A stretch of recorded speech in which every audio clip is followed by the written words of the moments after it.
ॐ भूर्भुवस्वः तत्सवितुर्वरेण्यं भर्गो देवस्य धीमहि धियो यो नः प्रचोदयात्। उस प्राण स्वरूप दुखनाशक सुख स्वरूप श्रेष्ठ तेजस्वी पापनाशक देव स्वरूप परमात्मा को हम अपनी अंतरात्मा में धारण करें। वह परमात्मा हमारी बुद्धि को सतमार्ग की ओर प्रेरित करे। भाइयों बहनों, जय श्री राम, जय गुरुदेव, जय माँ आदिशक्ति। आप भाइयों बहनों की साधना से संबंधित जिज्ञासाओं के समाधान के क्रम में आज मैं प्रथम जिज्ञासा सम्मिलित कर रहा हूँ। भाई रविदास ने अपनी जिज्ञासा प्रकट करते हुए लिखा है, सर हम जब से ध्यान शुरू किया है तब से मेरा मिडिल कपाल में ड्रिल मशीन की तरह फूट रहा है और मिडिल हेड में बहुत ज़्यादा दर्द होने लगा है। सर दर्द कितना दिन रहेगा? सर कुछ बताएं सर, प्लीज़ हेल्प मी। भाई रविदास, जैसा कि आपने लिखा है कि जब से ध्यान शुरू किया है तब से मिडिल कपाल में ड्रिल मशीन की तरह फूट रहा है और मिडिल हेड में बहुत ज़्यादा दर्द होने लगा है। सर दर्द कितना दिन रहेगा? भाई रविदास, आपने ये तो नहीं लिखा कि आप कब से ध्यान कर रहे हैं, किंतु हाँ, जहाँ तक बात है आपने दर्द के लिए लिखा कि मिडिल हेड में दर्द हो रहा है। वैसे जहाँ तक मेरा व्यक्तिगत अनुभव है उसके अनुसार साधक जब ध्यान करता है आज्ञा चक्र पर तो प्रारंभ में उसे आज्ञा चक्र स्थान पर दबाव, खिंचाव एवं दर्द का एहसास होता है, किंतु यदि आप श्वास पर ध्यान कर रहे हैं तो हाँ, दर्द की स्थिति अलग हो सकती है। जहाँ तक बात है दर्द रहने की, दर्द कितने समय तक रहेगा, तो यदि आपकी विधि सही नहीं हुई तो यह दर्द अभी तो कम है, आगे और अधिक बढ़ सकता है और बहुत भयानक तरीके से आपको परेशानी आ सकती है। इसलिए आप यदि ध्यान कर रहे हैं तो आपके ध्यान की विधि पूर्ण विज्ञान युक्त होनी चाहिए, क्योंकि आज धर्म के साथ सबसे बड़ा अन्याय यही हो रहा है। पाखंडवादी अपना अपना साम्राज्य फैलाकर बैठ तो जाते हैं, किंतु ध्यान के विज्ञान को समझे बिना ही साधकों को इस मार्ग की ओर धकेल देते हैं और फिर कई साधक ऐसे हैं जो भटकते रहते हैं कष्ट से, पीड़ा से, और उन्हें कहीं पर कोई समाधान नहीं मिलता। इसलिए आप मेरा वीडियो ध्यान कैसे करें और सुषुम्ना नाड़ी में प्राण का प्रवाह कैसे करें देखिए, और उन वीडियोस में जो विधि जो पूर्ण विज्ञान सम्मत है मैंने बताई है उसका अनुसरण करते हुए आगे बढ़िए। आपका यह दर्द शीघ्र ही समाप्त हो जाएगा। आगे भाई हीरालाल ओझा जी ने अपनी जिज्ञासा प्रकट करते हुए लिखा है, गुरुजी जय माँ आदिशक्ति प्रणाम। हीरालाल जी जय माँ आदिशक्ति प्रणाम। आजकल ऐसा लगता है जैसे सर में से कुछ निकल रहा है। दिन में भी ऐसा ही होता है और जब में बैठे ऐसा लगता है जैसे शरीर ऊपर उठने लगा हो। क्या ऐसे ही होता है? जय माँ आदिशक्ति। ऐसे ही होता है। आप चलते रहिए साधना मार्ग पर। जो अनुभव आ रहे हैं उन्हें दृष्टा बनकर देखते रहिए। ऐसा ही होगा और जो भी होगा उसे अपना अनुभव बनाते हुए आगे बढ़ते रहिए। आगे भाई अश्विंद्र राजपूत जी ने अपनी जिज्ञासा प्रकट करते हुए लिखा है, ध्यान से हाथों की रेखाएं भी चेंज हो सकती है क्या और सब कुछ पा सकते हैं? भाई अश्विंद्र राजपूत जी, ध्यान से आपका मन, आपका मस्तिष्क, आपकी इंद्रियां आपके नियंत्रण में हो जाएंगी। और जब आप स्वयं अपने आप के नियंत्रण में हो जाते हैं तो इस संसार का ऐसा कोई भी लक्ष्य नहीं है जिसे साधक हासिल नहीं कर सकता, क्योंकि आप स्वयं ही हैं जो आपके मार्ग में बाधा हैं। इस संसार में कोई भी व्यक्ति आपकी उन्नति को अवरुद्ध नहीं कर सकता। सिर्फ और सिर्फ व्यक्ति स्वयं ही अपने मार्ग में स्वयं बाधा होता है। वह अपनी कमजोरियों से ऊपर नहीं उठ पाता और उसी कारण से वह नहीं प्राप्त कर पाता जो वह प्राप्त कर सकता है। जहाँ तक बात है हाथ की रेखाओं के बदलने की, तो हाँ, ध्यान से हाथ की रेखाएं पूर्णतया परिवर्तित की जा सकती है, क्योंकि जो हाथ की रेखाएं हमें मिली है वे हमारे कर्मों का ही परिणाम है। और यदि हम उन्नत कर्म करेंगे, सर्वश्रेष्ठ कर्म करेंगे, तो हमारी हस्तरेखाएं निश्चित रूप से परिवर्तित हो जाएंगी। और हाँ, यदि हस्तरेखाओं में कोई बुरा संयोग है तो वह भी आप ध्यान के अभ्यास से अपने कर्मों को समुचित करके रोक सकते हैं। इसलिए आप ध्यान के मार्ग पर आगे बढ़िए और हाँ, न्यायोचित मार्ग से अपने कर्तव्य कर्मों का संधान करते हुए आगे बढ़िए। आपका जो भी लक्ष्य होगा आपको अवश्य प्राप्त होगा। आगे भाई संदीप सिंह जी ने अपनी जिज्ञासा प्रकट करते हुए लिखा है, जय माता दी। संदीप भाई, जय माता दी। पहले थोड़ा बहुत थैंक्स, मेरे बचकाने सवाल दा जवाब देने दा। लगता है आप थोड़े थोड़े हर्ट हो गए मेरे जवाब से।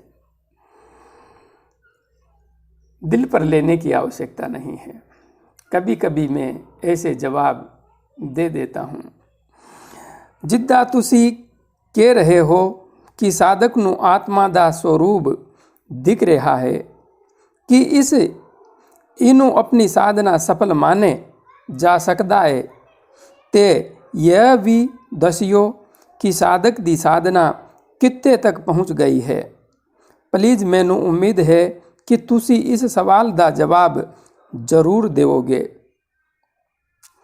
संदीप भाई, आपके सवाल का जवाब मैं दे रहा हूँ। जहाँ तक बात है, आपने कहा है, जो पिछले वीडियो में आपने पूछा था उसका मैंने जवाब दिया था कि ध्यान करते हुए प्रकाश क्यों दिखाई देता है। ध्यान करते हुए प्रकाश क्यों दिखाई देता है? तो ध्यान करते हुए प्रकाश इसलिए दिखाई देता है कि साधक का मन स्थिर हो गया है, उसकी चित्त की वृत्तियाँ एक स्थान पर टिक गई है और उसके परिणाम स्वरूप वह अपने आत्म स्वरूप को ध्यान करते हुए देख पा रहा है, अपने वास्तविक वजूद को जान पा रहा है।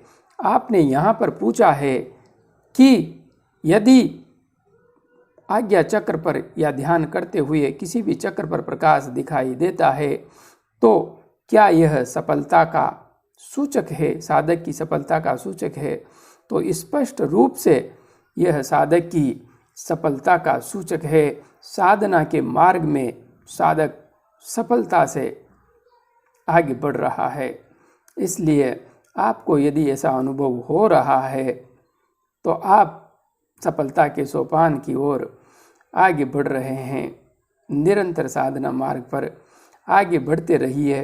प्राणायाम अवश्य कीजिए ध्यान से पूर्व। आगे हाँ, आपने ये भी पूछा है कि यह भी दसियो कि साधक दी साधना कित्ते तक पहुंच गई है।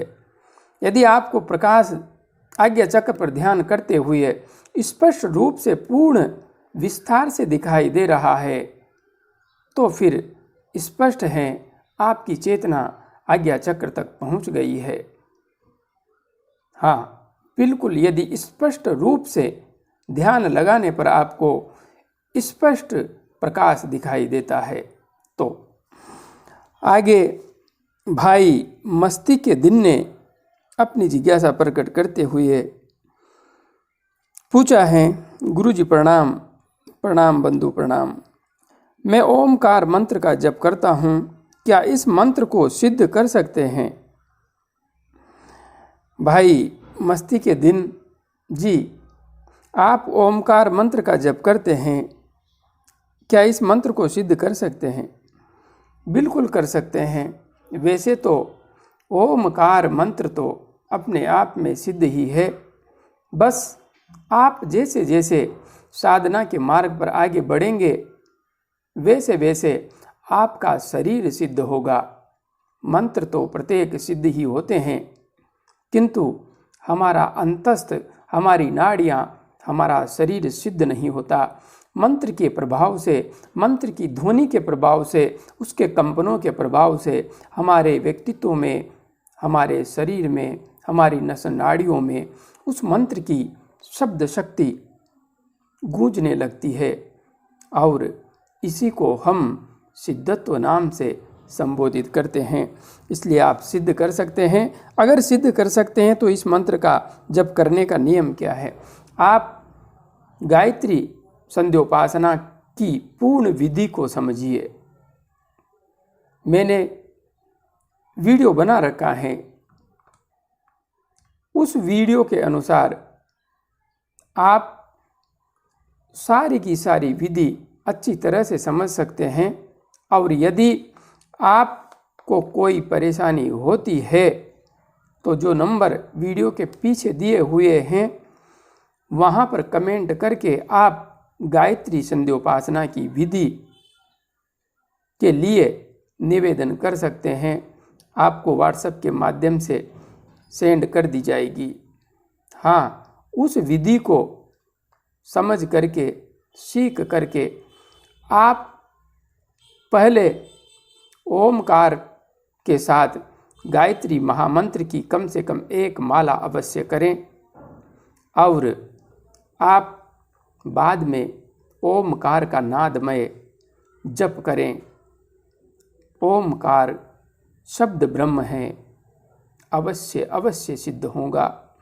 और गायत्री महामंत्र भी उसी शब्द ब्रह्म को संबोधित है। इसलिए दोनों को साथ लेकर आगे बढ़िए, आपको शीघ्र सफलता मिलेगी। आगे भाई राजन राज ने अपनी जिज्ञासा प्रकट करते हुए लिखा है, प्रणाम गुरुजी। प्रणाम भाई प्रणाम। हमें सपने में अगर भगवान देवी देवता जैसे माँ काली, माँ दुर्गा, भगवान शंकर, कृष्ण भगवान, राधा रानी और भगवान विष्णु के दर्शन होते हो तो हम क्या करें और उनकी पूजा अर्चना कैसे करें? भाई राजन राज जी, आपको सारे के सारे देवी देवताओं के सपने में दर्शन होते हैं। यह बहुत सुंदर स्थिति है, बहुत अच्छी बात है, क्योंकि इस संसार में इंसान देवी देवताओं के सपने कहाँ देखता है? उसके सपनों में तो यह संसार ही घूमता है। न जाने क्या क्या मकड़ जाल, न जाने कौन कौन सी गंदगी, न जाने कौन कौन से चलचित्र उसके मन मस्तिष्क में घूमते रहते हैं और परिणाम स्वरूप वे ही स्वप्नों में आते हैं। किंतु आपको सभी देवी देवताओं के स्वप्न के माध्यम से दर्शन हो रहे हैं तो स्पष्ट है कि आप एक आध्यात्मिक व्यक्तित्व हैं। आपकी चेतना उस परमपिता परमात्मा के प्रति आसक्त है, श्रद्धा भाव से परिपूर्ण है, भक्ति आपके अंदर जागृत है। तो जहाँ तक बात है, आपका मन मस्तिष्क उस परमपिता परमात्मा के स्वरूप के प्रति तल्लीन है। अब आपने लिखा है कि इनकी पूजा अर्चना कैसे करें। देखिए भाई राजन राज, आप सबसे पहले एक बात समझिए, हमें साधना, उपासना उस विधि से करनी चाहिए जो विधि पूर्ण विज्ञान सम्मत हो, वैदिक विधि विधान से परिपूर्ण हो। तो आप जब साधना करेंगे तो आप सर्वप्रथम गायत्री संध्योपासना का पूरा जो विधान है उसे समझिए। उसे समझने के बाद में आप 1 माला या 3 माला पहले गायत्री महामंत्र की करेंगे, किंतु हाँ, जब आप पवित्रीकरण, आचमन, शिखावंदन, प्राणायाम, न्यास आदि की प्रक्रिया पूर्ण कर लेंगे, उसके बाद जब देव आवाहन करेंगे, गुरु पूजा करेंगे, उस समय आप सभी देवी देवताओं का आवाहन कर सकते हैं। जैसे आप भगवान गणेश जी का आह्वान कर सकते हैं, ओम गंगणपते नमः। इस प्रकार से आप जो भी मंत्र जिस भी देवता का जानते हैं उस मंत्र को बोल करके आवायामी, स्थापयामी, ध्यायामी, ततो नमस्कारम करोमि, धूपम दीपम नैवेद्यम समर्पयामी।